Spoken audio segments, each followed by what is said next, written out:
So today I want to talk about 5 ways that fearful avoidants can notice when they're in overwhelm. So of course, it's not only fearful avoidants that get into overwhelm in life. Lots of us are busy or take on too much. But fearful avoidants do have an interesting particular relationship to overwhelm. That's often when fearful avoidants might shift from their anxious side to their dismissive side, for example. So what happens there is that they don't notice that they're in overwhelm. And then when it goes too far, that's when it's kind of like they shut down a little bit and go to that dismissive side.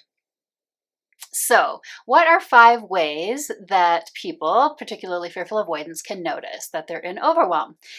Again, it might seem obvious that we would notice, and we do talk all the time about being busy. People even ask, how's it going? Well, it's been busy. We all say that all the time. But to really notice when maybe it's going too far for us can actually be a difficult thing. And, fearful avoidants in particular are really good at pushing through difficult circumstances, and so they might not notice. Okay, so the first way is to try to catch a thought. So this is helpful if you're used to sort of listening to your internal voices. But if you haven't already, see if you can just catch a thought that might be as simple as, when am I going to do that? Like if you're thinking about something that you need to do, or if you just got something else put in your plate. It's just like, when am I going to do that? Or, well, now I can't do this other thing that I was thinking I was going to do. That starts to edge towards the overwhelm. Could even be as big as, do I have to do everything around here? Which might indicate an even bigger level of overwhelm. So see if you can catch those internal thoughts as you either think about things you have to do, or if something new is put on your plate. Number 2 is to try to catch your physical dysregulation. And, if it's a low level of dysregulation, it sometimes can be easy to miss it. Dismissive avoidants in particular often have a much more low level that can be harder to catch. But, it really looks like feeling more on alert at a lower level, but it can also feel like, more of a low level of anxiety. It can feel like not being able to relax. So if you're having trouble like going between work and more of a relaxation time, that's definitely a sign in your body that you're not able to come down and are a bit dysregulated from overwhelm. But number 3, it can also look more like dissociation, because sometimes when we're feeling like something's overwhelming, we actually want to more dissociate from what's going on and from being in the present. And so how can we see that? That can also be tricky to see, right? If we don't realize we're dissociated. So ways to notice that are to notice if you are less present in your body. Like I often notice that I'm maybe a little too busy, or I've got monkey mind if while I'm exercising, I'm not really present, but my mind's racing. So that's one way of noticing that we're not in tune with our body at a time, particularly when one should be in tune with our body, when we're using our body in that way. For me also, it sometimes looks like sort of not noticing how I got from one room to the other.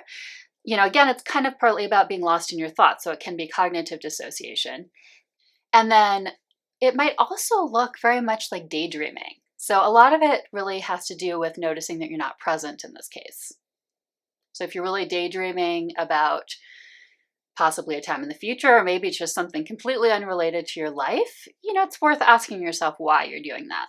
So number 4, I find it particularly helpful to notice my response to someone else. Like particularly, of course, someone else asking you for something. So maybe you're just testy in general, and that is a good reason to ask yourself why in any circumstance, and it could be overwhelm causing it. But if someone is asking you to do something new and you have a reaction to that, that is a very important clue that you're in overwhelm. So my reaction to that when I'm in overwhelm is often to feel like kind of an extreme, like it could be just something very small someone asked me to do. Could you just make this call? Put that on your plate for me. And I will have this outsized reaction internally where it's that sense of just, I can't do this one more thing. It's that sense of the straw breaking the camel's back, right? But it could also show up as you snapping at the person in response. So really noticing how you're responding to them. And maybe longer term, maybe in that moment, if you're noticing yourself feeling resentful, that's also a big clue. I've also noticed that sometimes if I want to give a task back to, let's say, my partner, when I'm thinking about it, it's almost like I'm running through an argument in my head, like not a strong argument in the sense of like yelling at them or something like that, but in the sense of wanting to make my case. And so that's, for me particularly, a personal clue that I'm in overwhelm. Like, why do I feel like there's all this like heat and energy behind making my case for not taking on this thing, or for my partner, taking it back from my shoulders.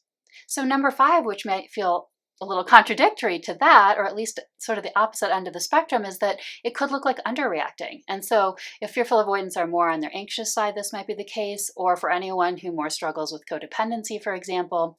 If you have a tendency towards people pleasing, you might notice that you feel overly fine, like just fine, not even thinking about it at all in terms of your busyness, despite the fact that you're very busy.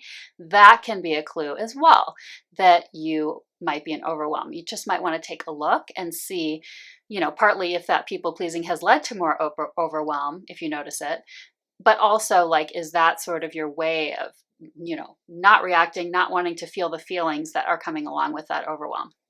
So this is important. I'm just going to go into this pretty quickly because it's important in a lot of different ways.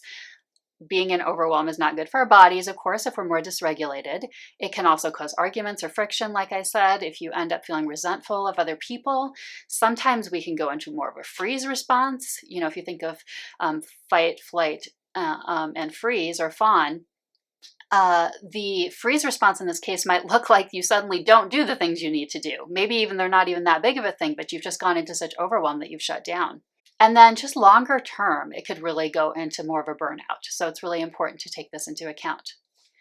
And then it's going to look different for everybody in terms of what you can really do about this. But the most important thing is to actually pay attention to it and realize that you need to try to decrease your overwhelm. So, one obvious thing is trying to cut back on something that's non-essential, that's on your to-do list. It can also be helpful just to pursue nervous system regulation, whatever that is for you. Sometimes people are helped by regular exercise, lots of self-care types of things. Meditation is particularly helpful, breath work. That can help your system, even if you have a lot to do, to stay more regulated and not be in overwhelm despite what you have to do. And then I find it particularly important, if you have a high need for freedom, for example, I think it's really important to remember that you're choosing the activities that you're choosing to do that are on your list. So that's particularly helpful for things that are, endeavors that you're trying to do and take on. So remembering that you're choosing them can be helpful towards them feeling more like they're in that category of freedom, even though they're causing things to be added to your to-do list. There's, of course, trying to not people please and actually state your needs and ask for help. That's another really important one, which involves communicating, of course. And then finally, I think it can be really important to consider pacing.